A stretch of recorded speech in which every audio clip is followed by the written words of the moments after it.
தற்போது போயிங் விமானத்தைச் சேர்ந்த தொழில்நுட்ப வல்லுநர் திரு கார்த்திக் அவர்கள் நம்மோடு தொலைபேசி வாயிலாக இணைந்திருக்கிறார். சார் வணக்கம்.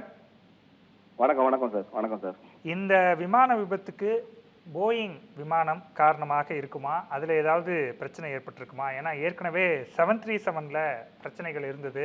அதை சரி செஞ்ச கிடையாது கிடையாது சார். போயிங் விமானம்ன்றது விமான நிறுவனம் உலகத்திலேயே பழமையான விமான நிறுவனம்.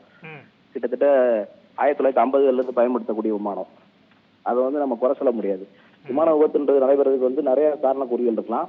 அதை தொடர்ந்து நம்ம மத்திய அரசாங்கம் விசாரிச்சு director general of civil aviation விசாரணை பண்ணிருக்காங்க.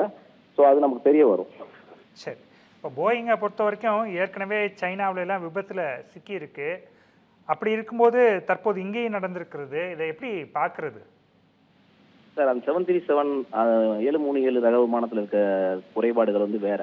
அது கண்டறியப்பட்டு மாட்டிக்கிட்டு இருக்காங்க. இந்த விமானம் உலகத்திலே தரம் உயர்ந்த விமானம் 787. ஓகேங்களா? இது எந்த ஒரு குறைபாடும் இல்லாத வகையில வடிவமைக்கப்பட்டது. ஸோ இதுக்கான விபத்துக்கூறு நம்ம ஆராய்ந்தபடி தான் சொல்ல முடியும். இந்த ஃபிளைட் சேஃப்டி ஏர் சேஃப்டின்னு ஒரு டீம் இருக்காங்க. நம்ம director general of civil aviation இந்திய விமானத்துறை அமைச்சருக்கு கீழே இருக்க இது பிரிவு. அவங்க அதை விசாரிச்சு சொல்லுவாங்க. இந்த விமானம் முதல் முறையா விபத்துக்குள்ளாருது. இது உலகளாவிய ஒரு கேள்விக்குறியா இருக்கு. இதை நம்ம போயிங் நிறுவனத்தை குறை சொல்ல முடியாது.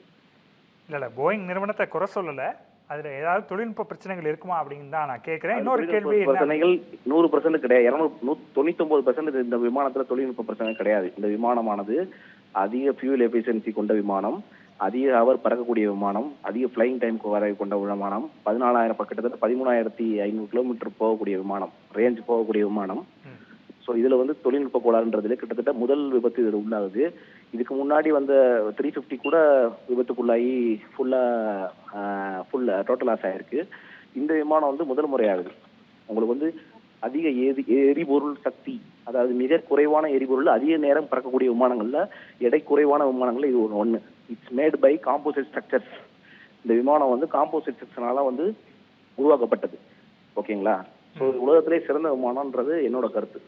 சரி, இப்போ நீங்கள் 99% விபத்துக்கான அல்லது தொழில்நுட்ப கோளாறுக்கான காரணமே இல்லை அப்படின்னு சொல்லியிருக்கிறீங்க. அந்த 1% என்னவா இருக்கும்?